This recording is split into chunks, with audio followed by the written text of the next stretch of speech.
Hello student, welcome to success sign.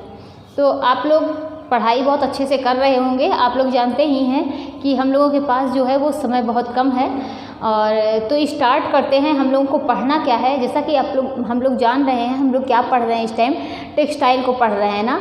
तो textile में हम लोगों ने रेशम को पढ़ा और हम लोगों ने क्या, कपास को पढ़ा। अब आज हम लोग क्या पढ़ेंगे, लिनन के बारे में।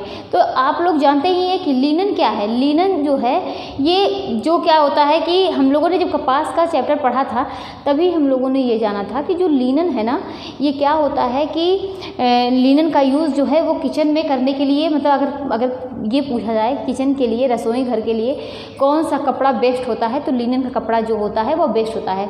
क्योंकि इसमें पानी एब्जॉर्ब करने की जितने जल्दी से ये पानी एब्जॉर्ब करता है वो क्या करता है, पानी को रिलीज़ भी बहुत जल्दी कर देता है। और क्या, ये बहुत शरीर को बहुत ठंडक प्रदान करता है ना। तो अगर बात की जाए तो देखिए, इसे क्या कहा जाता है, इसे पवित्र रेशा कहा जाता है। इसे क्या बोलते हैं, ऐश्वर्य का प्रतीक मानते हैं। और क्या बोलते हैं कि जैसा कि लिनन क्या करता है, ठंडक प्रदान करता है ना। गर्मी में अगर वस्त्र की बात की जाए तो देखिए, अगर लिनन के कपड़े पहने जाएं तो वो हमारे शरीर को क्या करते हैं, ठंडक प्रदान करते हैं। तो इस तरीके से हम लोगों ने लिनन के बारे में हम लोग क्या जान रहे हैं कि लिनन के बारे में हम लोग काफ़ी कुछ जानते भी होंगे। जो कपड़े खरीदते भी होंगे वो जानते होंगे कि कपड़े जो है लिनन के अगर लिए जाए तो वो क्या होता है कि अच्छा होता है, और क्या होता है, गर्मी के लिए बेस्ट होता है ना। और ये क्या होता है कि ताप का सुचालक होता है। और इसमें क्या है, सारी चीज़ें, काफ़ी चीज़ें अगर बात की जाए तो ये काफ़ी चीज़ें जो है ये कपास से मिलती जुलती है। तो स्टार्ट करते हैं। क्या पढ़ना है हम लोगों को, लिनन। हम लोगों को क्या पढ़ना है, लिनन पढ़ना है। लिनन जो है, तो बात करें तो लिनन कैसा रेशा है, जैसा कि हम लोगों ने मतलब कपास के बारे में भी पढ़ा था कि प्राकृतिक जो रेशे होते हैं, रेशे का वर्गीकरण किया जाएगा तो दो तरीके से होते हैं। एक प्राकृतिक होता है, दूसरा क्या होता है कि कृत्रिम रेशा होता है। और ये प्राकृतिक जो रेशे होते हैं ये कौन कौन से होते हैं, 3 होते हैं ना। और कौन कौन सा, एक वानस्पतिक होता है, क्या होता है, वानस्पतिक और जानत्व और क्या होता है कि खनिज रेशे होते हैं। ये सब तो हम लोग जान ही रहे हैं कि प्राकृतिक मतलब रेशे जो होते हैं, रेशे के वर्गीकरण की बात की जाएगी तो 2 तरीके से कर सकते हैं। एक प्राकृतिक होता है, दूसरा क्या होता है, कृत्रिम होता है। और प्राकृतिक की बात की जाएगी तो क्या, वानस्पतिक होता है, जानत्व होता है, खनिज होते हैं। अब वानस्पतिक की बात की जाएगी तो इसके 3 पार्ट हैं। कौन कौन से हैं, एक क्या है कि बीज है, तना है और क्या है, पत्ती है। अब बीज, तना, पत्ती, इस बीज क्या है कि कापोक है और क्या है, कपास है। और जिसमें से कि हम लोगों ने कपास के बारे में बहुत अच्छे से पढ़ा ना। अब बात की जाती है किसकी, कि तने की। तो जब तने की बात करते हैं तो इसमें क्या पढ़ेंगे, लिनन की। अब यही हम लोगों को पढ़ना है लिनन क्या है ना। और जानत्व की बात करेंगे तो इसमें क्या हम लोगों ने क्या पढ़ा, रेशम है और क्या है, ऊन है ना। जिसमें से हम लोगों ने रेशम पढ़ा, हम लोगों ने एक इसको पढ़ा, एक इसको पढ़ा। आज हम लोग क्या पढ़ेंगे, लिनन के बारे में।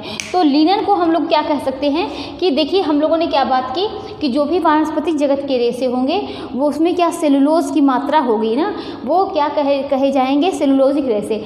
लेकिन अगर बात की जाएगी प्राणिज यानी जानत्व रेशे की बात की जाएगी तो उसमें क्या होगा, प्रोटीन की मात्रा होगी ना। तो ये हम लोगों ने इसको देखा। अच्छा, हम लोग स्टार्ट करते हैं क्या कि जो लिनन है, लिनन को सेलुलोजिक रेशा कहते हैं ना। लिनन को सेलुलोजिक रेशा कहते हैं,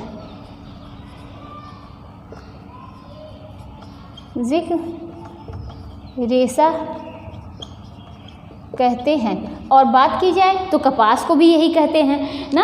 और बात करते हैं कि कपास की बात करेंगे तो कपास जो है, देखिए यही दोनों को क्या है, दोनों को जोड़ कर चलेंगे कि कपास जो है वो किससे प्राप्त था, बीज से। लेकिन ये लिनन जो है ये किससे प्राप्त होता है, लिनन तने से प्राप्त होता है, तने से प्राप्त होता है।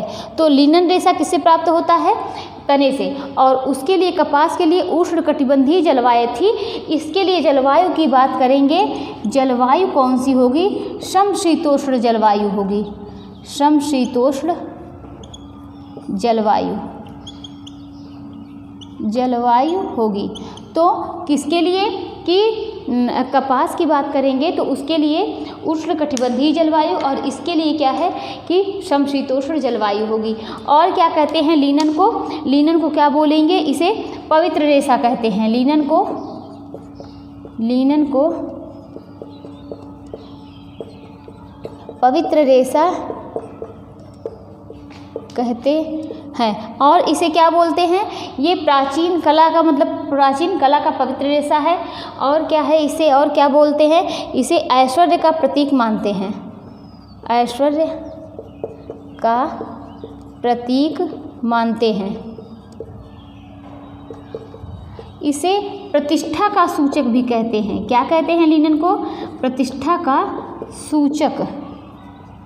सूचक भी कहते हैं। और क्या? इसे वैभव का प्रतीक मानते हैं, वैभव का प्रतीक।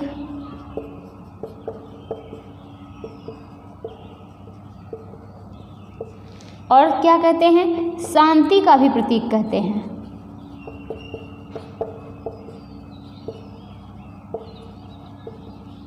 तो लिनन देखिए कि लिनन को पवित्र रेशा बोलते हैं, ऐश्वर्य का प्रतीक मानते हैं, प्रतिष्ठा का सूचक कहते हैं, और वैभव का प्रतीक मानते हैं, और क्या? शांति का भी प्रतीक मानते हैं। और लिनन के बारे में बात की जाए तो यहाँ पर देखते हैं कि लिनन जो है ये सेलुलोजिक रेशा है, और ये वानस्पतिक जगत का है, वानस्पतिक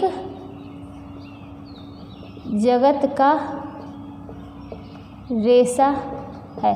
तो लिनन सेलुलोजिक रेशा है, वानस्पतिक जगत का रेशा है। लिनन किससे प्राप्त किया जाता है? लिनन तने से प्राप्त होता है ना। और क्या बात की जाए कि जो इसके जो पेड़ हैं ना, लिनन का जो पेड़ होता है ये फ्लैक्स पौधे से प्राप्त होता है। किस पौधे से? लिनन जो है, लिनन किससे? फ्लैक्स या फ्लैक्स ट्री से प्राप्त होता है। और लिनन का इतिहास देखिए, उसका कितना 5000 था ना। और इसका लिनन का इतिहास की बात करें तो लिनन का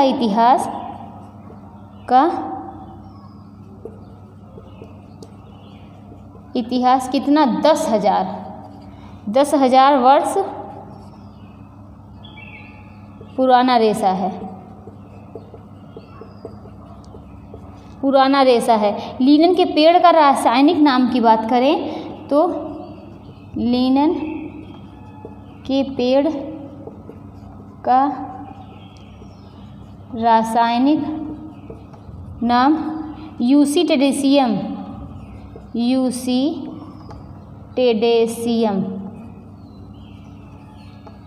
है। तो हम लोगों ने क्या देखा? लिनन का इतिहास करीब 10,000 वर्ष पुराना। उसके पहले से लिनन जो है वो मतलब इसकी पैदावार होती है, ये इसको खोजा गया था। और लिनन के पेड़ का रासायनिक नाम क्या है? यूसी टेडेसियम है। तो लिनन के बारे में हम लोगों ने क्या समझा? लिनन सेलुलोजिक रेशा है, इसको वानस्पतिक जगत से प्राप्त होता है। और क्या? ये तने से प्राप्त होता है। लिनन का रासायनिक नाम क्या है? यूसी टेडेसियम है। लिनन जो है वह फ्लैक्स पौधे से प्राप्त किया जाता है। लिनन का इतिहास 10,000 वर्ष पुराना है, इसे पवित्र रेशा कहते हैं। और क्या होता है कि इसे वैभव का प्रतीक मानते हैं, शांति का प्रतीक होता है। तो सारी चीज़ें हम लोगों ने ये सब लिनन के बारे में कुछ पॉइंट हमने देखा। अच्छा, और इसमें देखते हैं कि अगर जैसे लैंड ऑफ लिनन तो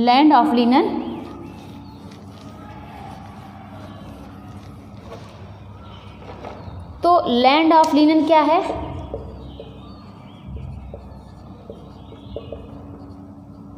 लैंड ऑफ लिनन मिस्र है ना। तो लैंड ऑफ लिनन मिस्र है। और देखते हैं कि देखिए पहले ये क्यों कहा गया मिस्र में? जैसा कि ये क्या होता है कि ठंडक प्रदान करता है लिनन का रेशा ना। और जब ये मिस्र में जब जो शव होते थे ना, जो डेड बॉडी होती थी, उसको क्या करते थे कि उस पर एक लेप लगाकर उसके बाद उसको क्या करते थे, लिनन से ढक दिया जाता था, क्योंकि वो क्या करता है, ठंडक प्रदान करता है। और जैसा कि जानते हैं कि कोई व्यक्ति अगर मर जाता है ना, तो अगर उसकी जो डेड बॉडी होती है, जो शव होता है, उसको क्या करते हैं कि अगर उस पर देखिए उसको बर्फ़ की सिल्ली पर नहीं रखा जाता है ना, तो क्या होता है कि उसके शरीर से गंध आने लगती है, सड़न होने लगती है ना। तो उसको बचा के रखने के लिए उसको क्या करते थे कि उसको लिनन के वस्त्र से उसमें लपेट दिया जाता था। तो लैंड ऑफ लिनन की बात की जाए तो वो मिस्र है। और लिनन के एक सबसे इसका अगर पूछ लिया जाए कि कौन सा रेशा श्रम साध्य रेशा है, तो लिनन जो है वो श्रम साध्य रेशा है। अभी हम बात करेंगे कि क्यों ऐसा कहा गया है कि लिनन को क्या कहते हैं, लिनन कैसा रेशा है, श्रम साध्य रेशा है। तो लिनन कैसा रेशा है, एक श्रम साध्य रेशा है। और ऐसा क्यों है, क्योंकि ये बहुत मेहनत से इसकी पैदावार जो होती है वो बहुत मेहनत से होती है। कैसे होती है, और देखिए ये एक क्या करता है, लिनन एक अद्भुत ठंडक प्रदान करता है। लिनन एक अद्भुत ठंडक प्रदान करता है। तो लिनन क्या है, एक श्रम साध्य रेशा है। लिनन एक क्या करता है कि अद्भुत ठंडक प्रदान करता है। लैंड ऑफ लिनन की बात करेंगे तो वो क्या है, मिस्र है। अच्छा, ये देखते हैं कि जो कपास का फसल चक्र था ना, हम लोगों ने किसके, कॉटन के बारे में पढ़ा था, तो कपास का फसल चक्र जो है 1 वर्ष का था। लेकिन लिनन की बात की जाएगी ना तो 6 वर्ष, उसको 7 वर्ष लगते हैं इसके पूरे फसल चक्र की, मतलब मिट्टी को उपजाऊ करने में 6 वर्ष लग जाते हैं। 1 वर्ष में उसकी पैदावार होती है और क्या उसकी कटाई वगैरह सब कुछ होती है। तो अगर इसके फसल चक्र की बात की जाएगी तो लिनन का फसल चक्र कितने वर्ष का होता है, 7 वर्ष का। तो लिनन का फसल चक्र 7 वर्ष का होता है। तो लिनन का फसल चक्र कितने वर्ष का होता है कि 7 वर्ष का होता है। इसका 6 वर्ष इसकी ज़मीन को उपजाऊ बनाने में जाता है। 6 वर्ष ज़मीन को उपजाऊ बनाने में जाता है ना। तो 6 वर्ष किस में चला जाता है, ज़मीन को उपजाऊ बनाने में चला जाता है। 1 वर्ष में क्या होती है, 1 वर्ष में खेती की जाती है।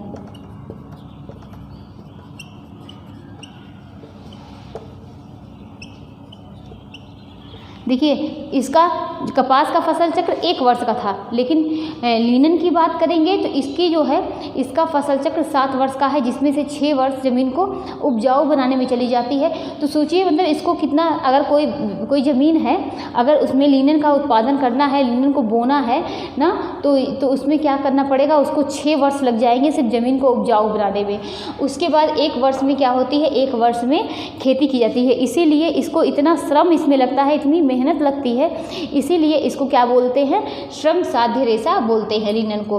और अगर देखिए लिनन का फसल चक्र जो होता है 7 वर्ष का होता है, लेकिन अगर आप यही नोट करना चाहेंगे तो कपास का जो फसल चक्र होता है वह 1 वर्ष का होता है। और लिनन जो है वो एक अद्भुत ठंडक प्रदान करता है। लिनन जो है वो कैसा रेशा है, श्रम साध्य रेशा है। तो हम लोगों ने इतना कुछ पॉइंट समझा।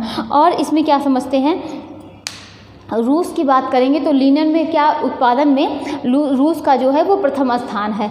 अच्छा, गुणवत्ता के आधार पर अगर लिनन की बात करेंगे तो गुणवत्ता के आधार पर अच्छी लिनन जो है वो कहाँ की है, आयरलैंड की है। कहाँ की है, आयरलैंड की है ना। और यहाँ की लिनन, आयरलैंड की लिनन क्या है, ये बहुत अच्छी है।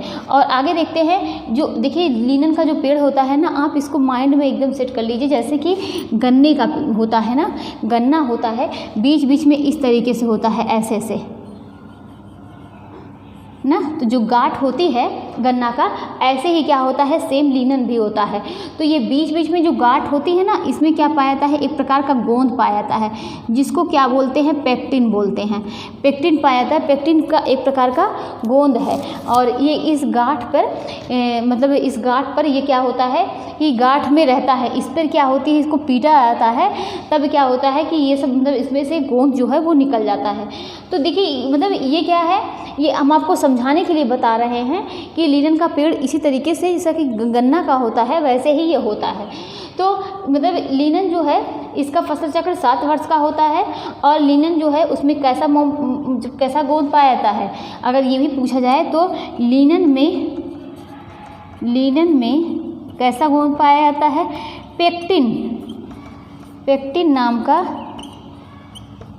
का गोंद पाया जाता है। और लिनन में जो है एक स्पेशल फिनिशिंग की जाती है लिनन में, जिसे क्या बोलते हैं बीटिंग परिसज्जा। जैसे कि हम लोगों ने कॉटन को पढ़ा था ना, तो कॉटन में मर्सराइजिंग की जा रही थी उसकी चमक को बढ़ाने के लिए, लेकिन लिनन की बात की जाएगी इसमें बीटिंग परिसज्जा की जाती है। इसी को क्यों बीटिंग परिसज्जा की जाती है, इसी को पीटने के लिए, जो गांठ बना है जगह जगह पर ना, उसी को क्या करने के लिए, उसी को पीटने के लिए इसमें कौन सी परिसज्जा की जाएगी, बीटिंग परिसज्जा की जाएगी।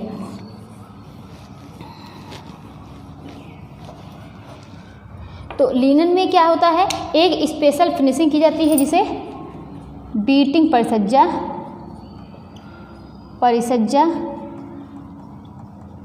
लिनन में की जाती है।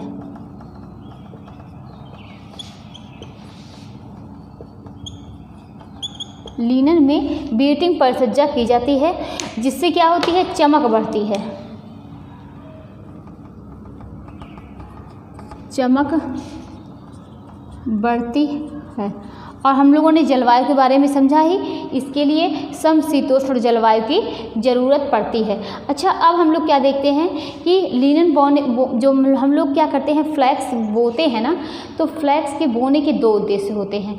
एक हम लोग किस उद्देश्य से बोते हैं, बीज की प्राप्ति के लिए बोते हैं। दूसरा हम लोग किसके लिए बोते हैं, रेशों की प्राप्ति के लिए फ्लैक्स के पौधे को बोया जाता है। तो लिनन के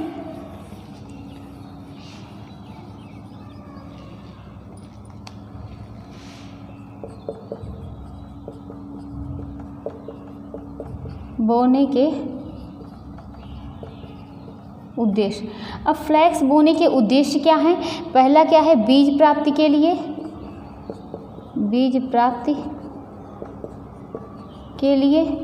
दूसरा रेशों की प्राप्ति के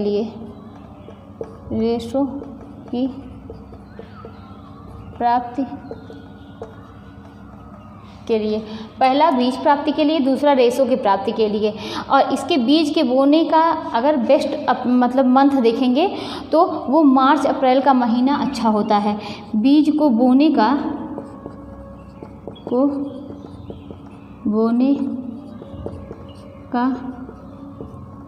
अच्छा महीना कब होता है, मार्च अप्रैल का होता है ना।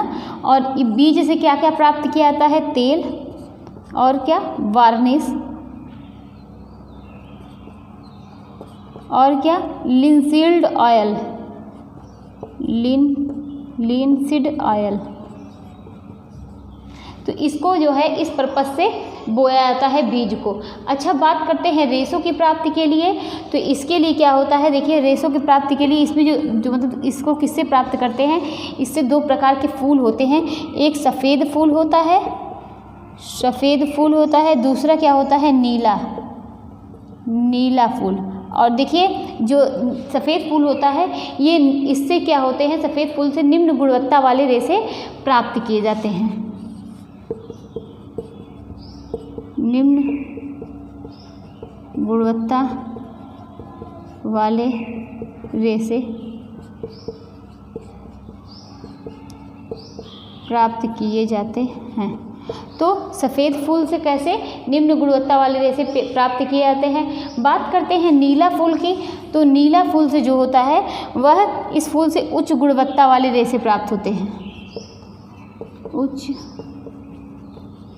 गुणवत्ता वाले रेशे प्राप्त होते हैं। तो हमने क्या देखा कि जो बीज प्राप्त फ्लैक्स बोने के उद्देश्य क्या है, एक बीज को प्राप्त करने के लिए बोया जाता है, दूसरा क्या पर्पस होता है इसका, दूसरा होता है रेशों के प्राप्ति के लिए। तो जो बीज से मतलब ये बीज से प्राप्त किया जाता है ना, वह किस पर मतलब उससे क्या प्राप्त होता है। देखिए, अगर बीज को बोने का अच्छा मंथ देखेंगे, सबसे अच्छा मंथ कब होता है, मार्च अप्रैल का होता है। और तेल की बात करेंगे तो इससे बीज से तेल, वार्निश, लिंसीड ऑयल प्राप्त होता है। रेशों की बात करेंगे तो देखिए, जो फूल से हम रेशे प्राप्त करते हैं तो दो प्रकार के फूल होते हैं, एक सफ़ेद फूल होता है, दूसरा कैसा फूल होता है, नीला फूल। और सफ़ेद फूल से निम्न गुणवत्ता वाले रेशे प्राप्त होंगे और नीले फूल से उच्च गुणवत्ता वाले रेशे प्राप्त होंगे। तो देखिए, हम लोग ये भी तो कह सकते हैं कि लिनन जो है, अच्छी क्वालिटी का लिनन प्राप्त करने के लिए हमें किस तरीके के फूल की ज़रूरत पड़ती है, नीले रंग के फूल की ज़रूरत पड़ती है। बात करेंगे सफ़ेद फूल की तो सफ़ेद फूल अच्छा नहीं होता है। तो ये क्या है, ये हम लोगों ने रेशों की प्राप्ति के लिए पढ़ा। अब आगे हम लोग देखते हैं, अगर देखिए एक चीज़ और है यहाँ पर, अगर वानस्पतिक जगत का सबसे लंबा रेशा पूछा जाएगा तो वानस्पतिक जगत का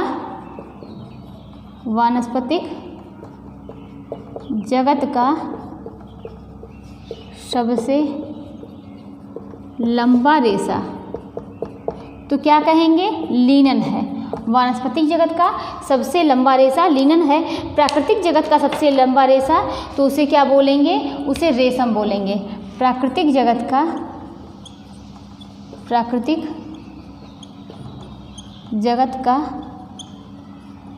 सबसे लंबा रेशा उसे क्या बोलेंगे, रेशम। तो देखिए, ये बात आप लोग याद रखिएगा कि बात की जाए सिर्फ और सिर्फ किसकी, वानस्पतिक जगत के सबसे लंबे रेशे की, तो वो कौन हो गया, लिनन हो गया। लेकिन बात करते हैं प्राकृतिक जगत की, जो कि प्राकृतिक जगत का पार्ट क्या है, वानस्पतिक जगत। लेकिन देखिए, प्राकृतिक जगत की बात करेंगे ना तो उसमें सभी आ जाएंगे, वानस्पतिक जगत आ जाएगा, और क्या कि मतलब प्राकृतिक जगत की बात करेंगे तो उसमें सभी आ जाएगा, वानस्पतिक जगत आ जाएगा, और जो जानत्व हैं, और क्या उसके अंदर क्या है, खनिज है, तीनों पार्ट आ जाएंगे ना। और वानस्पतिक जगत की बात करेंगे तो उसमें उसके भी 3 पार्ट हैं। तो सब में मिलाकर प्राकृतिक जगत की बात करेंगे, प्राकृतिक जगत में सबसे लंबा रेशा क्या है, रेशम है। तो ये सबसे लंबा रेशा क्या है, रेशम है। अगर बात करें जो सबसे लंबे रेशे होते हैं उसको किस में मापते हैं, जो छोटे रेशे होते हैं उसको किस में मेज़र करते हैं, तो सबसे लंबे को किस में मेज़र किया जाता है, फिलामेंट में। और बात की जाए सबसे जो छोटे रेशे होते हैं उनको किस में मेज़र करते हैं, स्टेपल में ना, उसको स्टेपल में रखते हैं। और इसको किस में, फिलामेंट को किस में मेज़र करते हैं, मीटर में, और उसको सेंटीमीटर में। स्टेपल वाले जो रेशे होते हैं उनको सेंटीमीटर या इंच में मापते हैं। अच्छा, अब आगे देखते हैं कि इसका मतलब जो कि हम लोगों को हर रेशों में पढ़ना है, हर रेशे में पढ़ना है क्या, इसका प्रोसेस क्या है, कैसे कैसे ये उत्पादन होता है। तो हम लोगों ने जो कपास के बारे में पढ़ा था ना, तो उसमें गेनिंग पढ़ा था, सॉर्टिंग पढ़ा था उसमें, और क्या कि उसमें मतलब हार्वेस्टिंग पढ़ा था। तो सारी चीज़ें क्या है, देखिए इसमें कैसे, उसमें अगर 10, 12, 15 ठो हैं उसके सीरियल क्रम, तो 2, 4 ठो, 7 ठो इस तरीके से उठा के लगा दिया जाएगा कि इसको इसके सीरियल क्रम में लगाइए ना। तो इसमें भी क्या है, वही मतलब हर रेशे में हम लोगों को ये चीज़ें पढ़नी है कि प्रोसेस इसका क्या है, प्रक्रिया क्या है, किस तरीके से ये तैयार करेंगे। तो इसका सर्वप्रथम क्या है, कल्टीवेशन का अर्थ क्या होता है, बोना।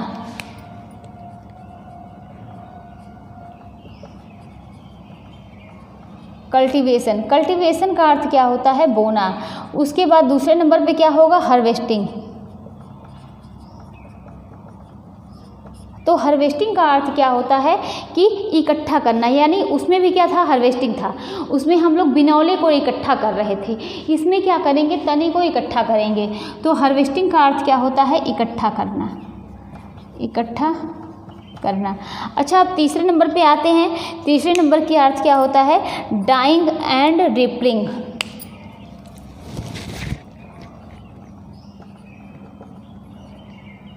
डाइंग एंड क्या, रिपलिंग। तो डाइंग एंड रिपलिंग का अर्थ क्या हो गया, ड्राइंग क्या हो गया,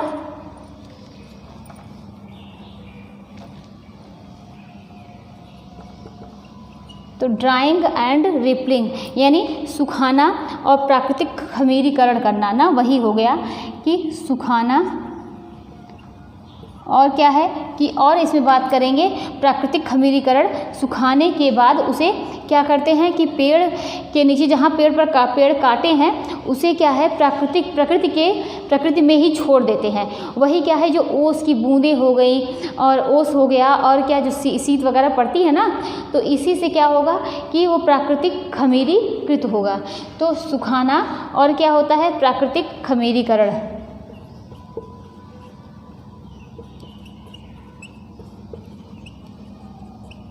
खमीरीकरण, तो सुखाना हो गया प्राकृतिक खमीरीकरण। सुखाने के बाद उसे प्रकृति में क्या करते हैं कि सुखाने के बाद उसे प्रकृति में छोड़ देते हैं। प्रकृति में क्या करते हैं, छोड़ देते हैं, जिससे प्रकृति में ओस से खमीरीकृत हो जाए, जिससे प्रकृति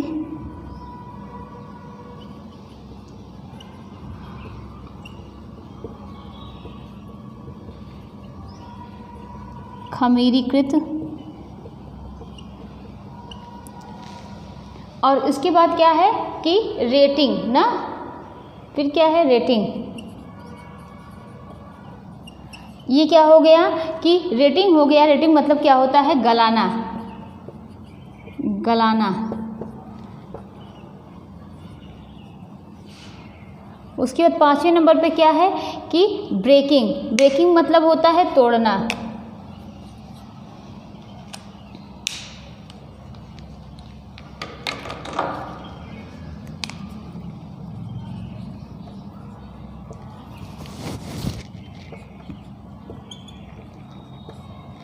फिर क्या है डॉर्टिंग। डॉर्टिंग मतलब होता है पीटना, पीटना। और ये पीटा किस लिए जाता है कि अशुद्धियों को हटाने के लिए।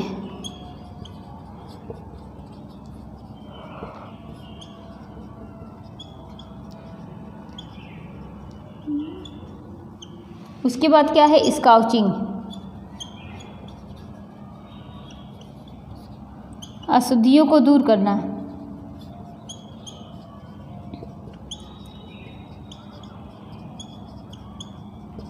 तो हम लोगों ने क्या समझा, पहले हम लोग क्या करेंगे कि कल्टीवेशन यानी बोएंगे, फिर हार्वेस्टिंग यानी फिर क्या करेंगे सारे तने को इकट्ठा करेंगे, फिर क्या करेंगे ड्राइंग एंड रिपलिंग, फिर उसे सुखाएंगे और उसके बाद क्या करेंगे प्राकृतिक खमीरीकरण करेंगे।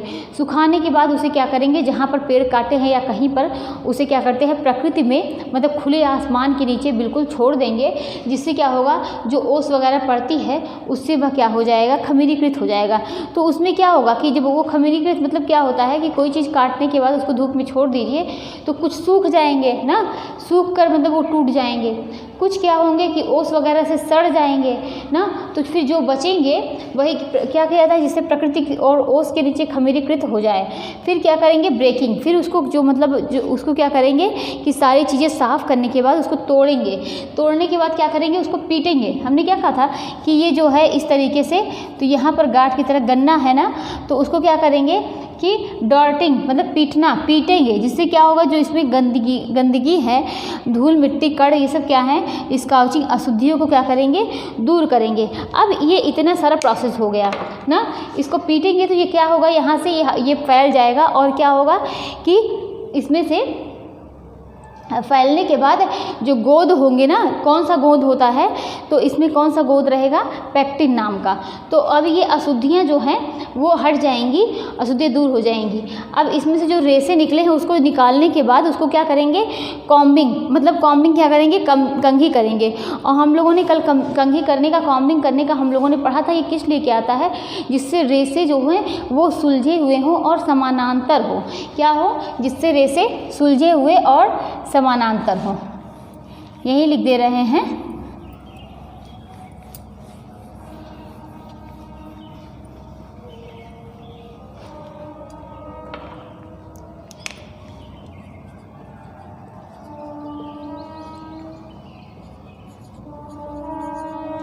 कॉम्बिंग हो गया मतलब कंघी करना, जिससे रेसे समानांतर हो जाएं।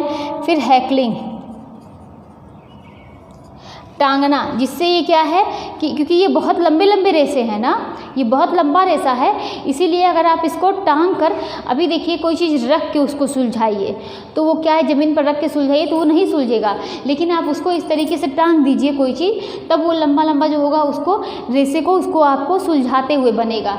तो क्या करेंगे, हैकलिंग, मतलब उसको सुलझाएंगे, समानांतर करेंगे, और हैकलिंग फिर उसको क्या करेंगे, टांग देंगे, क्योंकि ये जो बहुत लंबा रेसा है और आपस में ये उलझे ना, तो उसको सुलझाने के बाद उसको क्या करेंगे, कहीं पर टांग देंगे। लेकिन अगर आप सोचेंगे कि हम इसको रख दें तो वो उलझ जाएंगे। तो कॉम्बिंग ना, कि उसके बाद क्या करेंगे, हैकलिंग। अब आगे क्या करेंगे, स्पिनिंग।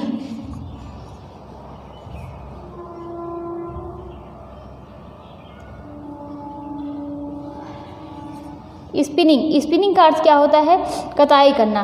टांगने के बाद रेसे के धागों को क्या करेंगे, जो मतलब धागे बनाने के लिए इसको ट्विस्ट किया जाता है, स्पिनिंग की जाती है ना उसको, जैसे कि कल हम लोगों ने बात की थी, स्पिनिंग प्रोसेस होती क्या है कि उसको ट्विस्ट किया जाता है, मोड़ा जाता है। तो ये क्या हो गया, स्पिनिंग हो गया। उसके बाद क्या होगा, वीविंग। फिर क्या हो गया, फिनिशिंग। फिर क्या हो गया, डाइंग। फिर क्या हो गया, प्रिंटिंग।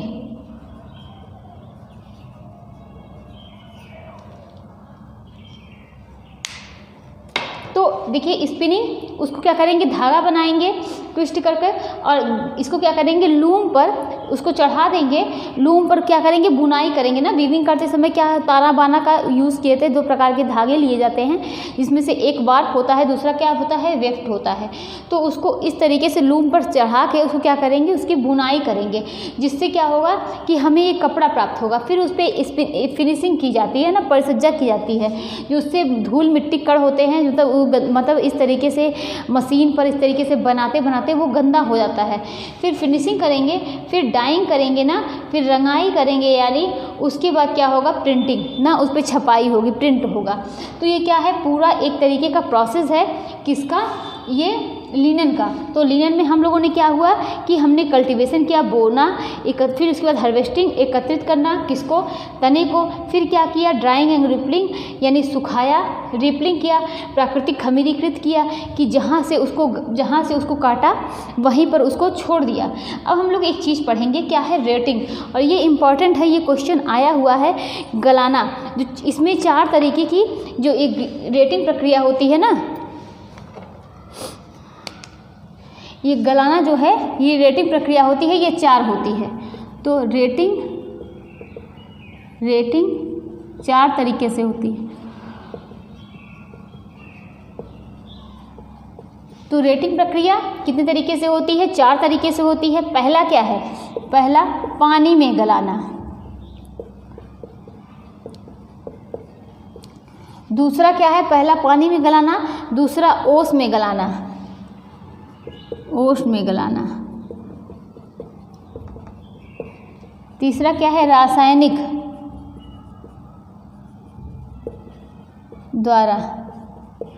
हाँ, चौथा क्या है कि लकड़ी के बर्तन में गलाना।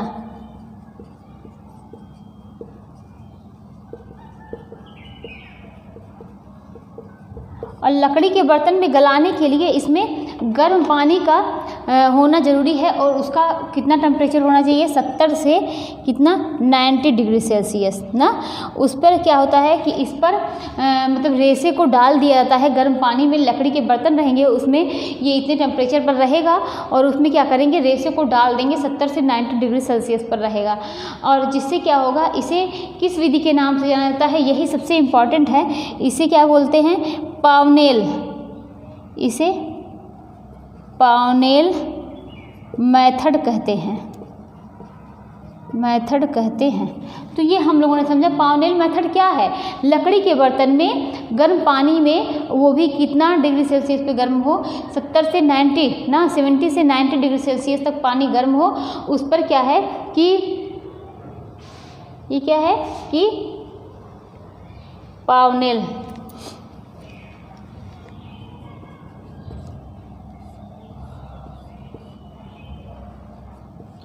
कितना 70 से 90 डिग्री सेल्सियस तक पानी गर्म हो, उस पर क्या है कि उसको डालकर छोड़ देना, गलाना, यही क्या कहलाता है?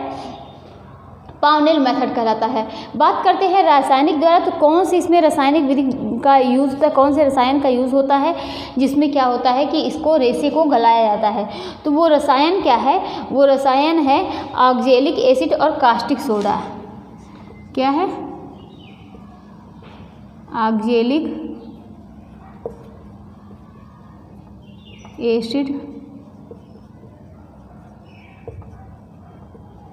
कास्टिक सोडा, ये दो प्रकार के हो गए। एक ऑक्जेलिक एसिड हो गया, दूसरा क्या हो गया? Caustic soda. तो रेटिंग की प्रक्रिया कितने तरीके से होती है? 4 तरीके से। एक पानी में गलाना, दूसरा ओस में गलाना, तीसरा क्या है लकड़ी के बर्तन में, वो भी कितना पानी गर्म होना चाहिए? 70 से 90 डिग्री सेल्सियस टेम्परेचर पर पानी गर्म होना चाहिए। और उसका क्या किस नाम से जानते हैं? पावनेल मेथड के नाम से जानते हैं। रसायन विधि द्वारा इसमें रसायन का दो रसायन होते हैं, एक ऑक्जेलिक एसिड होता है, दूसरा क्या होता है कि कास्टिक एसिड होता है, कास्टिक सोडा होता है। तो इतना हम लोगों ने समझा। उसके बाद क्या करेंगे? गलाने के बाद हम क्या करेंगे? ब्रेकिंग ना, ब्रेकिंग करेंगे, उसको तोड़ेंगे। फिर क्या करेंगे? डॉर्टिंग करेंगे, उसकी पिटाई करेंगे ना, जिससे क्या होगा वो पिट के मतलब जो गांठ होते हैं ना वो फैल जाए। उसके बाद क्या करेंगे? स्काउचिंग, खूब पीटेंगे और तब तक पीटेंगे जब तक उसकी अशुद्धियाँ दूर ना हो जाए। फिर क्या किया जाएगा? कॉम्बिंग, मतलब कंघी की जाएगी, जिससे क्या होगा कि कंघी करने से उसके क्या होगा, वो समानांतर, उसके रेसे समानांतर हो जाएं और उलझे नहीं। फिर कंघी करने के बाद क्या करेंगे? हैकलिंग, उसको क्या करेंगे? टांग देंगे। टांगने कितने क्या हो जाएगा कि उसके अशुद्ध जो मतलब वो उलझेगा नहीं। फिर इसके बाद क्या करेंगे? टांगने के बाद स्पिनिंग करेंगे कि उस पर क्या करेंगे? उसकी मतलब स्पिनिंग ट्विस्ट करेंगे, उसको मोड़ेंगे। फिर वीविंग करेंगे, बुनाई करेंगे। फिर क्या होगा? फिनिशिंग करेंगे, डाइंग करेंगे और प्रिंटिंग करेंगे। तो इतना तो हम लोग जानते ही हैं। अगर आप देखिए, आप लोग को इस तरीके से नहीं आता होता है काफ़ी चीज़ें। देखिए ये भी आप उसी कॉटन में पाएंगे, ये भी पाएंगे, ये भी पाएंगे, ये भी पाएंगे, ये भी, तो काफ़ी चीज़ें जो है होती हैं, ये सब चीज़ें आपको मिल जाती हैं पिछले से ही। लेकिन कुछ इसमें अलग है, तो आप इस तरीके से आप लिख सकते हैं क्या? CHDR ना, या तो CHD लिख दीजिए। फिर उसके बाद RBD, फिर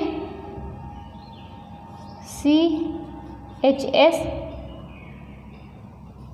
WFDP। आप इस तरीके से करके पढ़ेंगे। अब देखिए C से क्या हो गया? कल्टीवेशन हो गया। H से हार्वेस्टिंग हो गई।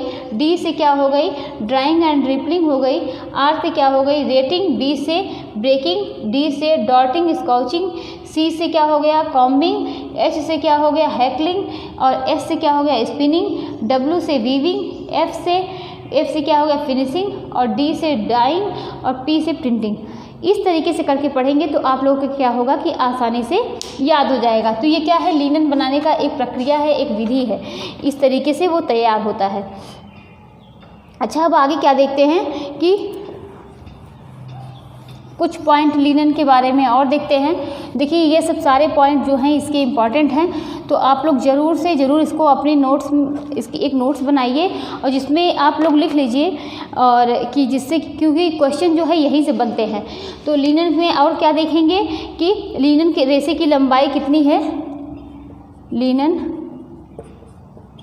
रेसे की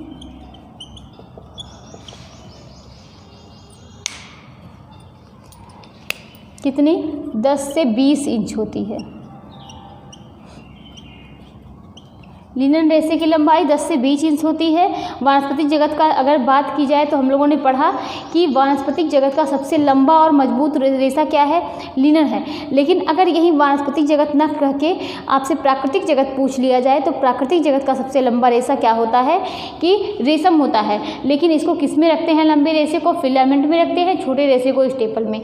तो लंबे रेशे को फिलामेंट में किस में मेज़र करते हैं, मीटर में, छोटे रेशे को इंच या सेंटीमीटर में। तो ये हम लोगों ने बहुत अच्छे से इसको समझा और आप लोगों को इतनी बार हम एक बात बोलेंगे जिससे आप लोग काफ़ी चीज़ें आप लोगों की, अगर आप लोग क्लास सही से देखते हैं तो आप लोग काफ़ी चीज़ें यहीं पर रट जाएं और आप लोगों को भूले ना। तो हम लोगों ने क्या समझा कि अगर फसल चक्र की बात करें तो फसल चक्र जो है वो कपास का 1 वर्ष का था और इसका 7 वर्ष है। 6 वर्ष क्या होता है, ज़मीन को उपजाऊ बनाने में चला जाता है। 1 वर्ष क्या होता है, इसकी बुआई कटाई सब कुछ 1 वर्ष में होता है। तो ये सब हम लोगों ने समझा। इसकी बात करते हैं लिनन की जलवायु की, तो समशीतोष्ण जलवायु लिनन के लिए ज़रूरी है। लिनन रेशे की लंबाई जो होती है वो 10 से 20 इंच होती है। अच्छा, और बात क्या करते हैं कि इसकी जो लंबाई होती है 10 से 20 इंच हो गई। और अब बात करते हैं इसकी विशेषताएं। और देखिए विशेषताओं को भी मतलब कुछ चीज़ें जो प्रोसेस हैं ना, वो दोनों में क्या है कि हम लोगों को पढ़नी है प्रोसेस। अब हम लोग क्या पढ़ेंगे, इसकी विशेषताएं। तो विशेषताएं जो हैं वो भी दोनों की पढ़ेंगे। तो इसकी विशेषताएं क्या हैं, विशेषताएं तो एक भौतिक विशेषता है और क्या, रासायनिक विशेषता। भौतिक यहाँ ऊपर लिखते हैं,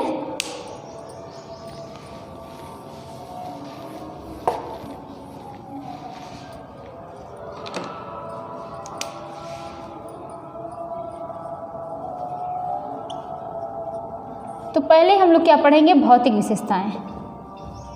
भौतिक, तो भौतिक विशेषताओं में हम लोग क्या पढ़ेंगे, देखिए इसमें क्या होता है कि कार्बन होगा और हाइड्रोजन, ऑक्सीजन और क्या होगा, पेक्टिन होगा ना। पेक्टिन जो कि कौन से, ये क्या है, गोंद है। तो क्या होगा, कार्बन, हाइड्रोजन,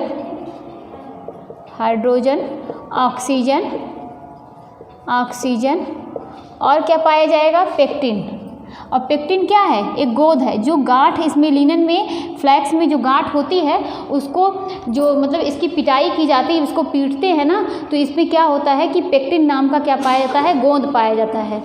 तो हमने क्या समझा कि इसकी भौतिक संरचनाओं में हमने क्या समझा कि कार्बन होता है, हाइड्रोजन, ऑक्सीजन और पेक्टिन होता है।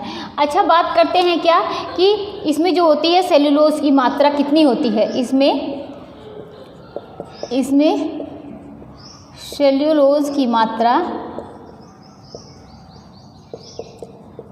की मात्रा कितनी, 66 से 70% होती है।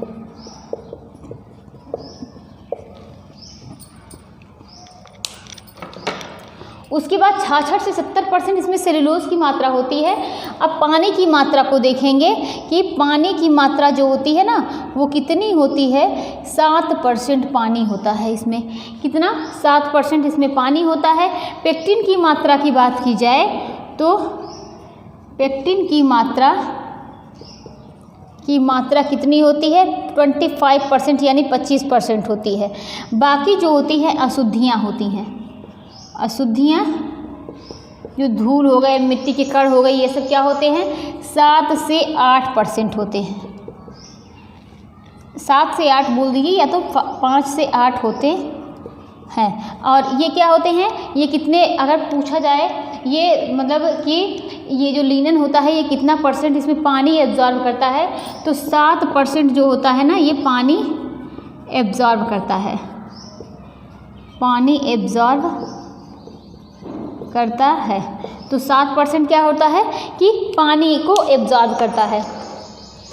इसमें क्या होती है कि 7% पानी को एब्जॉर्ब करती है। इसमें जो होती है ये, इसमें मतलब जो पानी को एब्जॉर्ब करने का अगर बात की जाए तो ये मतलब पानी जो है ये करीब किससे, जैसे कॉटन जो होता है वो भी पानी को एब्जॉर्ब करता है, तो ये भी क्या है, पानी को एब्जॉर्ब करता है। ये जो इसमें जो चमक होती है ना ये किसके समान होती है, इसमें चमक होती है। और किसके समान होती है, ये सिल्क के टक्कर में होता है। किसके, सिल्क के टक्कर में होती है। टक्कर में होती है। तो इसमें चमक किसके चमक होती है, और वो भी जो है सिल्क के टक्कर में क्या होती है, इसमें चमक होती है। और क्या होता है कि इसका व्यास जो होता है कितना 15 से 18 माइक्रोन होता है। इसका व्यास 15 से 18 माइक्रोन होता है। तो इसका व्यास कितना होता है 15 से 18। तो हमने क्या देखा कि कार्बन, हाइड्रोजन, ऑक्सीजन और पेक्टिन होता है। अगर इसमें बात की जाए सेलुलोज की मात्रा तो 66 से 70% होती है। बात की जाती है पानी की मात्रा तो 7% होती है। पेक्टिन की मात्रा तो 25% होती है। अशुद्धियाँ की बात की जाए तो 5 से 8% इसमें अशुद्धियाँ होती हैं। 7% ये क्या होता है, पानी के एब्जॉर्ब करता है। इसमें जो चमक होती है वो सिल्क के टक्कर की होती है, और इसका व्यास जो होता है 15 से 18 माइक्रोन होता है। गीली अवस्था में इसकी मजबूती जो होती है वह 20% बढ़ जाती है। गीली अवस्था में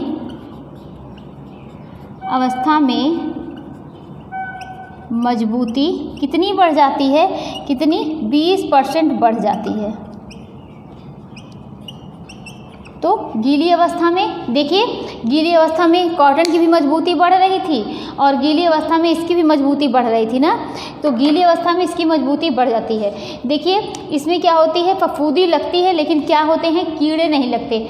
जो भी सेलुलोजिक जगत के रेशे होते हैं उसमें क्या फफूंदी लगते हैं, लेकिन क्या नहीं लगते, कीड़े नहीं लगते हैं। तो इसमें फफूंदी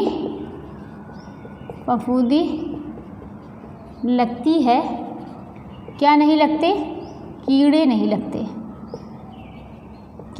लगते हैं। और क्या देखते हैं, इसमें फफूंदी लगती है, कीड़े नहीं लगते। कॉटन जो होता है ये पानी को क्या करता है, हम लोग जानते ही हैं, पानी को अवशोषित करता है। लेकिन लिनन भी क्या होता है कि पानी को अवशोषित कर लेता है, और लिनन जो है ये पानी को रिलीज करने की क्षमता जो होती है वह लिनन में होती है। इसीलिए मतलब देखिए कि कॉटन भी पानी को एब्जॉर्ब करता है, अवशोषित करता है, लिनन भी पानी को एब्जॉर्ब अवशोषित करता है, जो भी कहिए। लेकिन जो है लिनन जो है वो कॉटन की अपेक्षा पानी को रिलीज़ करने की क्षमता इसमें ज़्यादा होती है।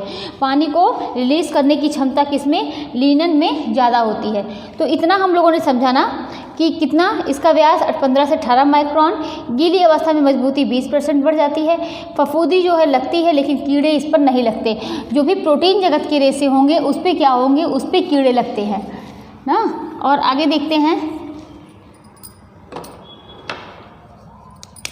कि कॉटन पानी को अवशोषित करता है, कॉटन पानी को अवशोषित करता है। यहीं पर आप ये भी लिख लीजिए कि लिनन भी क्या करता है, पानी को अवशोषित करता है। तो लिनन भी क्या करता है, पानी को अवशोषित करता है। लेकिन दोनों में अंतर क्या है, लेकिन पानी रिलीज करने की क्षमता, लेकिन पानी रिलीज करने की क्षमता लिनन में होती है, और इसीलिए टॉवेल किचन में लिनन का कपड़ा यूज़ किया जाता है। इसीलिए टॉवेल किचन में लिनन का कपड़ा यूज़ किया जाता है। तो इसीलिए क्या होता है कि किचन में और टॉवेल के लिए लिनन का कपड़ा यूज़ किया जाता है। अच्छा, और एक चीज़ देखते हैं कि लिनन जो है वो ताप का अच्छा संवाहक है। लिनन ताप का अच्छा संवाहक है।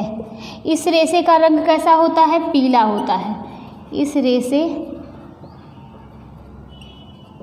का रंग पीला होता है और यह कागज़ जैसा जलता है। देखिए कागज़ जैसा जलता जो है ये कॉटन भी है, तो ये भी क्या है, कागज़ जैसा जलता है। यह कैसा? कागज जैसा जलता है। तो जैसे कागज़ जैसे जलने पर गंध होती है, सेम वैसे आप लिनन को जलाएंगे तो इसकी भी गंध सेम वैसे ही होगी। और क्या देखते हैं कि कागज़ जैसा जलता है, यह कितना 7 से 8% पानी अवशोषित करता है।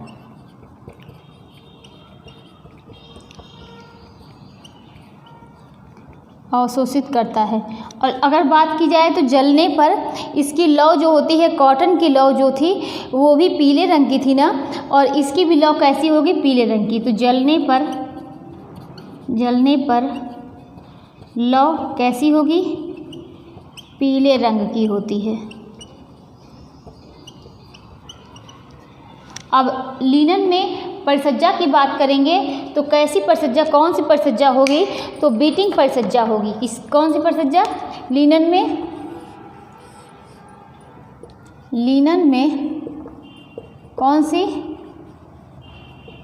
बीटिंग परिसज्जा की जाती है।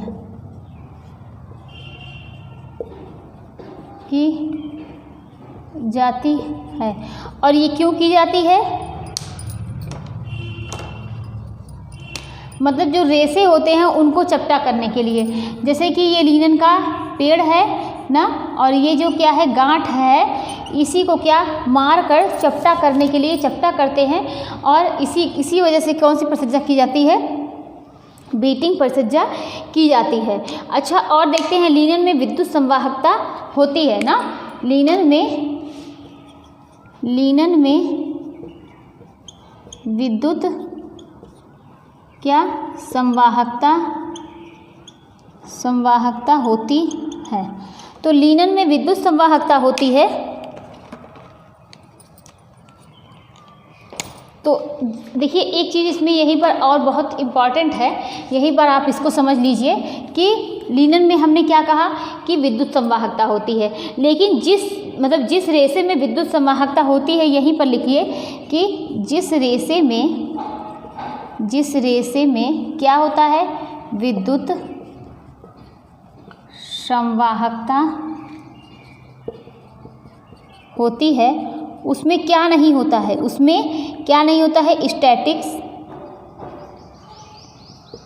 स्टैटिक और क्या?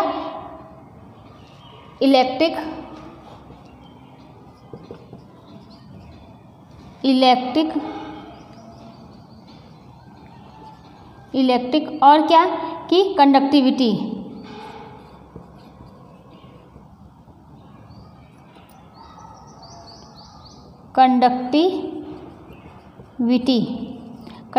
कंडक्टिविटी नहीं होती है।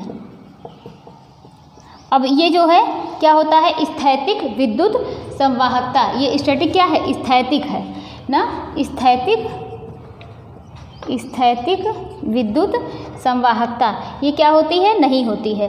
और इसके कारण क्या होती है कि ऊनी कपड़े पर जब भी देखिए, इस पे क्या होता है कि अगर आप ऊनी कपड़े की बात करिए, ये तो क्या है? लिनन है, लेकिन ऊनी कपड़े को क्या होता है कि ये तीनों क्या होते हैं किस पर? ऊनी कपड़े पर स्टैटिक भी होती है, इलेक्ट्रिक भी होती है और कंडक्टिविटी होती है।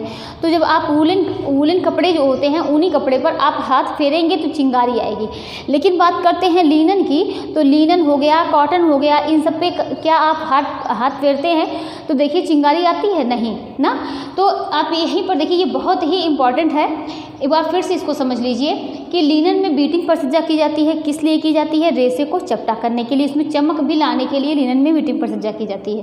ठीक, तो ये बीटिंग परिसज्जा जो है लिनन में होती है, मर्सराइजिंग किस में होती है? कॉटन में होती है। देखिए ये बहुत इंपॉर्टेंट था। अब बात करते हैं किसमें? लिनन में विद्युत संवाहकता होती है। अभी ये विद्युत संवाहकता होती क्या है इसको समझते हैं। जिस रेशे में विद्युत संवाहकता होती है उसमें क्या नहीं होता है? स्टैटिक, इलेक्ट्रिक और क्या? कंडक्टिविटी नहीं होती है। लेकिन अगर ये तीनों किस में होते हैं? ये तीनों किस में होते हैं? ऊन में, यानी किस में होते हैं? वूल में होते हैं ना। जिस रेशे में ये तीनों होते हैं, जिस रेशे में स्टैटिक, इलेक्ट्रिक और कंडक्टिविटी होती है, इसी के कारण क्या होते हैं? कपड़े में जो धूल मिट्टी भी चिपकती है और हाथ फेरने पर जो होते हैं वो चिंगारी भी निकलने लगती है। तो क्या है कि ये किसकी वजह से होता है, स्टैटिक, इलेक्ट्रिक और क्या कंडक्टिविटी की वजह से। और ये किस में होता है, ऊन में ना। तो हाथ जो है आप लिनन कपड़े फेरिए, कॉटन के कपड़े फेरिए तो आपको क्या है चिंगारी नहीं निकलेगा। लेकिन बात करेंगे वूलन कपड़े की तो उस पर हाथ इस तरीके से फेरिए तो क्या होती है कि चिंगारी निकलती है। तो हम लोगों ने क्या समझा कि लिनन के बारे में देखा इतना। ये क्या है, कॉटन को एक बार फिर से देख लीजिए कि कॉटन पानी को क्या होता है, अवशोषित करता है, लिनन भी पानी को अवशोषित करता है। लेकिन बात करते हैं रिलीज़ करने की, तो लेकिन लिनन जो है वो रिलीज़ करने की क्षमता लिनन में ज़्यादा होती है। इसीलिए जो होते हैं किचन में टॉवेल और किचन के कपड़े का, टॉवेल और किचन में लिनन के कपड़े का यूज़ किया जाता है। और क्या देखते हैं, लिनन जो है ताप का अच्छा संवाहक है।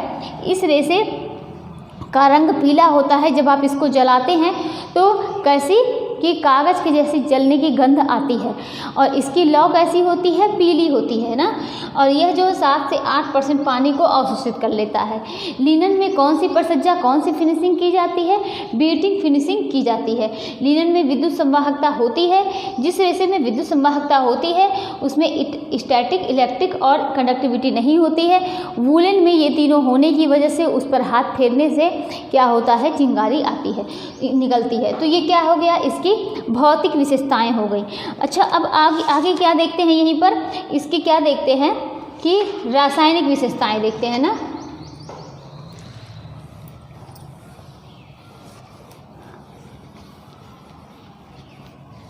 अब यहाँ पर देखेंगे कि इसकी रासायनिक विशेषताएं क्या हैं।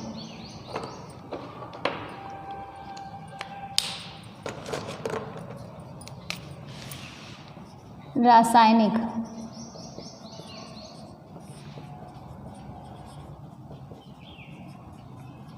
देखिए हम लोगों ने क्या पढ़ा था कि अम्ल का प्रभाव जो क्या होते हैं, सेलुलोजिक जगत के रेशे होते हैं उस पर क्या होता है, अम्ल का प्रभाव बुरा पड़ता है।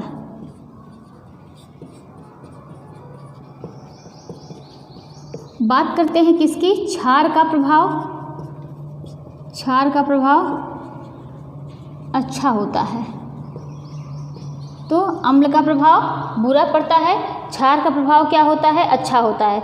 रंग जो है मुश्किल से चढ़ता है और आसानी से क्या होता है, लिनन कपड़े पर रंग उतर जाता है। तो रंग जो है, रंग लिनन पर मुश्किल से चढ़ता है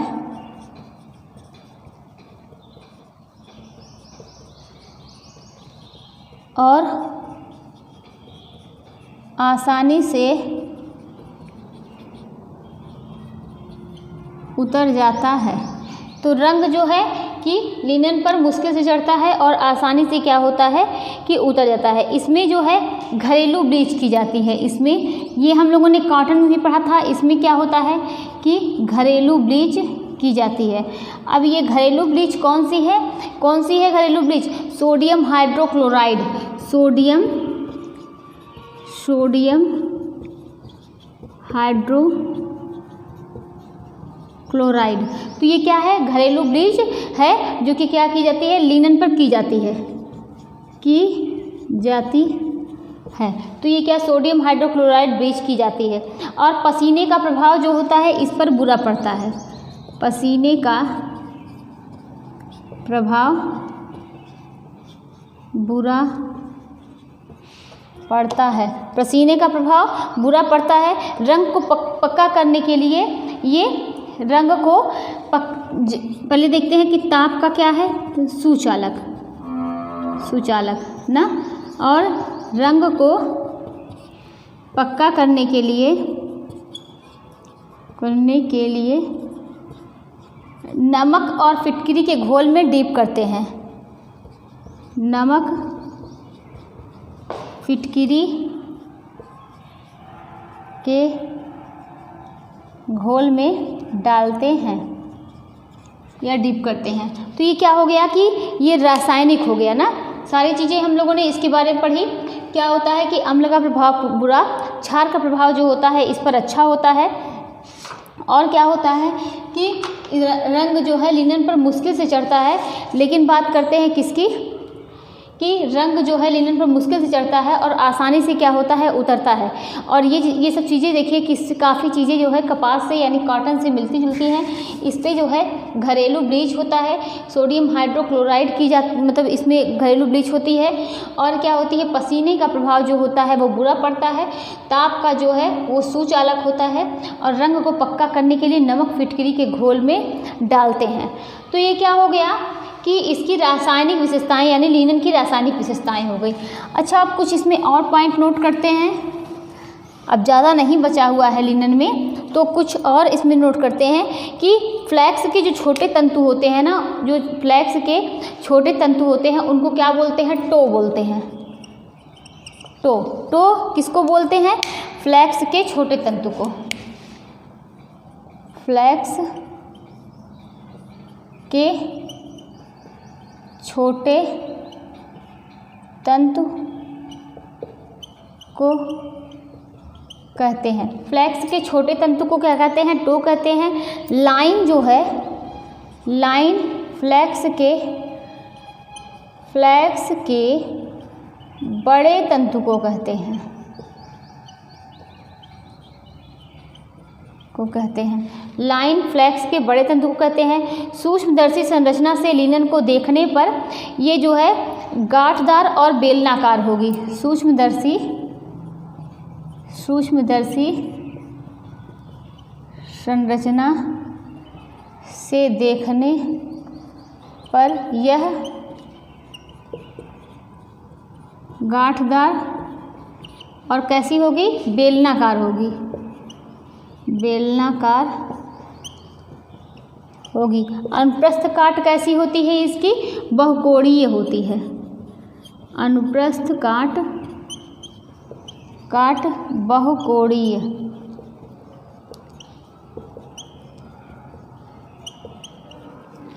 तो क्या होता है कि हम लोगों ने क्या देखा, टो क्या होता है, फ्लैक्स के जो छोटे तंतु होते हैं टो बोलते हैं। लाइन जो होते हैं उसको किसको बोलते हैं, जो फ्लैक्स के बड़े तंतु होते हैं उसको लाइन बोलते हैं।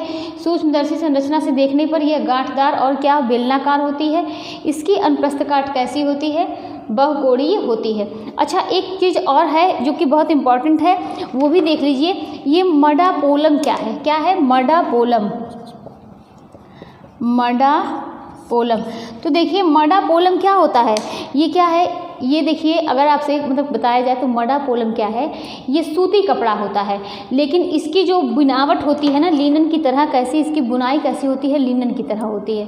तो मडा क्या है, एक मडापोलम ये सूती कपड़ा है, सूती कपड़ा है। इसकी बुनाई कैसी होती है, लिनन की तरह होती है, इसकी बुनाई लिनन की तरह होती है। ऐसे कपड़े को मडापोलम बोलते हैं। तो देखिए ये बहुत मतलब इसको आप लोग माइंड में सेट कर लीजिए कि मडापोलम क्या है, ये सूती कपड़ा है और इसकी बुनाई कैसी होती है, तो इसकी बुनाई जो होती है वो कैसी होती है, लिनन की तरह इसकी बुनाई होती है। तो हम लोगों ने क्या समझा, टो को देखा, फ्लैक्स के छोटे तंतु को कहते हैं, लाइन देखा, सूक्ष्मदर्शी संरचना के देखने मतलब गांठ जो है गांठदार और बेलनाकार होगी, अनुप्रस्थ काट को हमने देखा, मडापोलम देखा। अच्छा, अब हम लोग क्या इससे कुछ मतलब किस तरीके से क्वेश्चन बनते हैं, तो 2-4 क्वेश्चन उस पर समझते हैं कि कैसे इसमें क्वेश्चन आएंगे। तो देखिए पहला क्वेश्चन है, इसमें कौन सा लिनन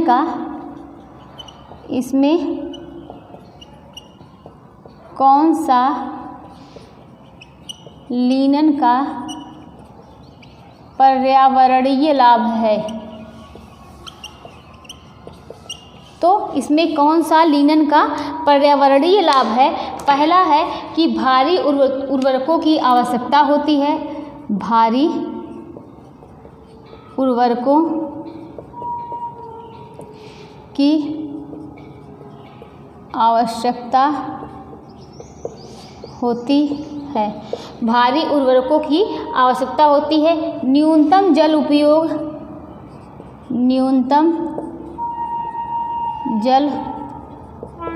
उपयोग व्यापक कीटनाशक क्या है कि व्यापक कीटनाशक उपयोग की आवश्यकता होती है। व्यापक कीटनाशक उपयोग की आवश्यकता होती है। व्यापक कीटनाशक उपयोग की आवश्यकता होती है। गैर बायोडिग्रेडेबल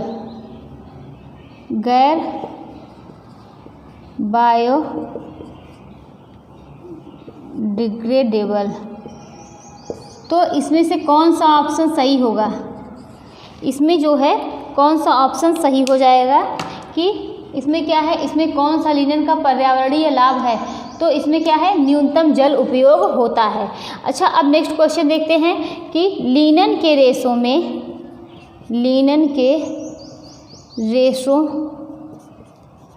को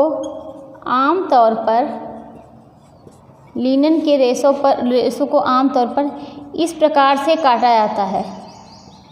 इस प्रकार से काटा जाता है। गीला, सूखा, अर्ध गीला, ठंडा। पहला हो गया, दूसरा, तीसरा, चौथा। तो किसके कि क्या है कि लिनन के रेशे को आमतौर पर किस प्रकार से काटा जाता है? तो देखिए, जब लिनन को काटते हैं ना तो वो कैसा होगा कि जब गीली अवस्था में होगा तब काटा जाएगा। कब? गीली अवस्था में काटा जाता है ताकि क्या है, इसका लचीलापन जो है वो बढ़ सके, ताकि क्या हो, लचीलापन बढ़ सके और जब कताई की प्रक्रिया हो लिनन पर ना तो वो टूटे नहीं। इसलिए क्या करते हैं, लिनन के रेशे को आमतौर पर किस प्रकार से काटा जाता है? जब वो गीली अवस्था में होगा तभी लिनन को काटते हैं ताकि क्या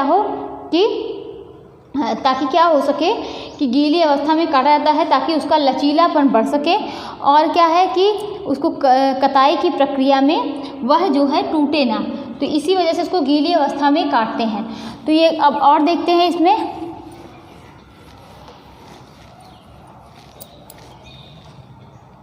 कि लिनन में निम्न प्रवृत्ति होती है। लिनन में निम्न प्रवृत्ति होती है। अब पहला क्या है ऑप्शन में कि दागों का प्रतिरोध।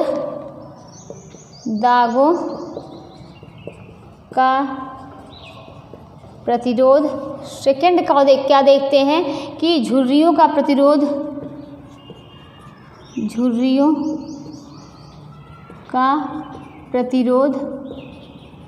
तो दागों का प्रतिरोध, झुर्रियों का प्रतिरोध, नमी को अवशोषित करना। तीसरा क्या है, नमी को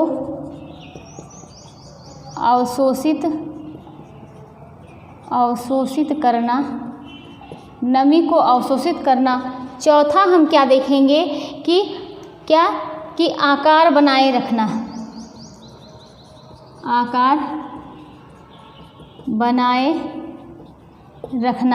तो ये क्या है कि इसमें हम लोग क्या देखेंगे कि लिनन में निम्न प्रवृत्ति होती है। दागों का प्रतिरोध, नमी को अवशोषित करना, आकार बनाए रखना, झुर्रियों का प्रतिरोध। तो यहाँ पर कौन सा ऑप्शन सही होगा?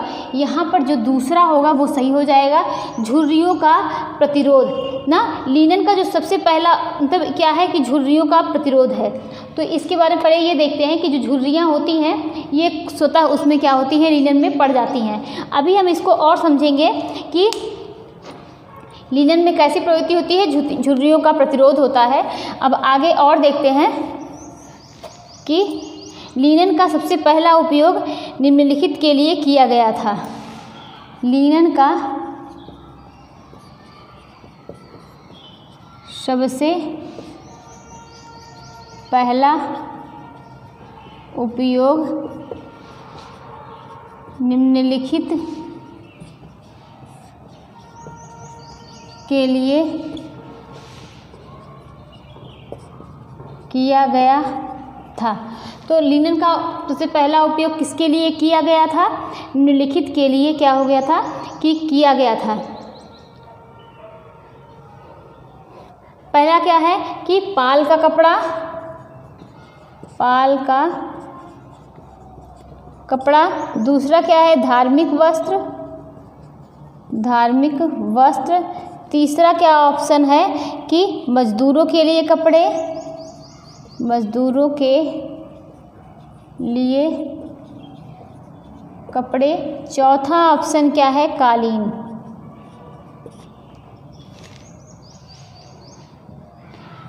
तो क्या है कि लिनन का सबसे पहला उपयोग निम्नलिखित के लिए किया गया था। किसके मतलब किसके लिए ये यूज़ पहले किया गया था? तो ये क्या है? धार्मिक वस्त्र। और धार्मिक वस्त्र की बात करेंगे तो धार्मिक वस्त्र बनाने में किया गया था क्योंकि इसकी शुद्धता को, लिनन की शुद्धता को महत्व दिया जाता है, शुद्धता को महत्व दिया जाता है, महत्व दिया जाता है। इसका प्रयोग प्राचीन अनुष्ठानों और समारोह में किया जाता है ना। ये क्या होता है? बहुत ही शीतल होता है और लिनन को ऐश्वर्य का प्रतीक मानते हैं, शांति का प्रतीक मानते हैं। तो ये क्या है? काफ़ी चीज़ें हम लोगों ने लिनन के बारे में देखी। तो लिनन जो है और इसको कैसा रेशा बोलते हैं? अगर पूछा जाए कौन सा रेशा जो होता है वो श्रम साध्य रेशा होता है, तो क्या कहेंगे? लिनन जो होता है वो श्रम साध्य रेशा होता है। और ऐसा क्यों होता है? क्योंकि इसकी बुआई में पूरा जो है 7 वर्ष लग जाते हैं। 6 वर्ष ज़मीन को उपजाऊ बनाने में चले जाते हैं। 1 वर्ष जो होते हैं वह किस लिए होते हैं? उसकी पैदावार, उसकी बुआई, कटाई सब कुछ करने के लिए हो जाते हैं। तो ये क्या है? अगर तो हम लोगों ने लिनन के बारे में देखा। और हम लोग क्या देखते हैं? और भी क्वेश्चन है कि हम लोगों ने क्या देखा कि लिनन की चिकनाई और चमक को निम्न तरीकों से बेहतर बनाया जा सकता है। लिनन की चिकनाई और चमक को निम्न तरीकों से बेहतर बनाया जा सकता है ना। तो रासायनिक विरंजन, पहला क्या है? रासायनिक विरंजन। दूसरा क्या है कि कैलेंडरिंग। तीसरा क्या है? गीली कताई। चौथा क्या है? रेटिंग। अब इसमें कौन सा? लिनन की चिकनाई और चमक को निम्न तरीकों से बेहतर बनाया जा सकता है। मतलब वो बिल्कुल चिकना रहे और उस पर क्या है? शाइनिंग रहे। तो किस तरीके से हम बेहतर बना सकते हैं लिनन के कपड़े को? तो आप देखते होंगे तो उस पर क्या किया जाता है? कैलेंडरिंग। अब ये समझते हैं कैलेंडरिंग में क्या है।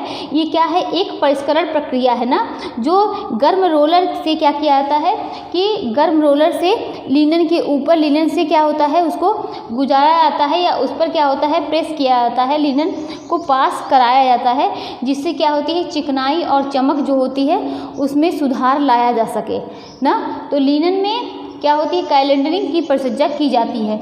और वो भी किस लिए? उसकी चिकनाई और चमक को बेहतर बनाने के लिए लिनन में की जाती है। और क्या हमने इसमें देखा कि पहला उपयोग जो किस लिए हुआ था? धार्मिक वस्त्र बनाने के लिए, धार्मिक वस्त्र के लिए किया गया था लिनन का यूज़। और आगे देखते हैं कि लिनन का कपड़ा मजबूत हो जाता है जब लिनन का कपड़ा मजबूत हो जाता है जब वह किस अवस्था में होता है? गीली अवस्था में होता है, सूखी अवस्था में होता है, गर्म अवस्था में होता है या जमने पर। तो लिनन का कपड़ा जो होता है मजबूत हो जाता है जब वह किस अवस्था में होता है? गीली अवस्था में होता है ना। तो लिनन जो होता है वो क्या हो जाता है? मजबूत हो जाता है। कॉटन में भी हम लोगों ने यही पढ़ा है। अब आगे देखते हैं लिनन के जीवाणुओं, लिनन के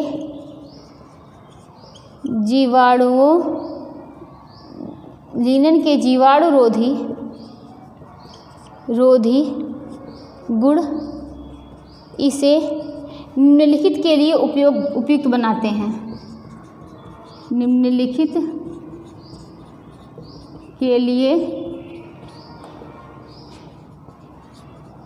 उपयुक्त बनाते हैं। पहला क्या है? अस्पताल का लिनन,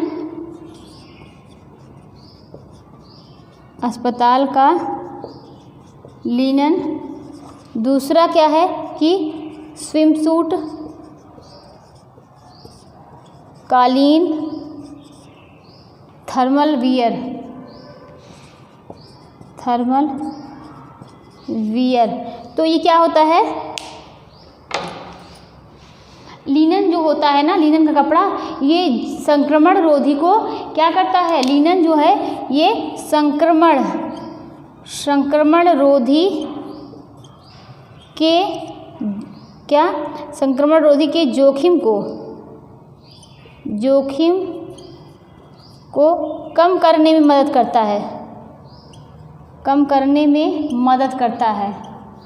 और क्या करता है? स्वच्छ वातावरण को बढ़ावा देता है, स्वच्छ वातावरण को बढ़ावा देता है ना, देता है। तो आप समझ सकते हैं कि संक्रमण के जोखिम को क्या करता है कि कम करने में जब अगर ये मदद कर रहा है तो ये किस लिए होगा? ये अस्पताल का लिनन इसमें यूज़ किया जाएगा।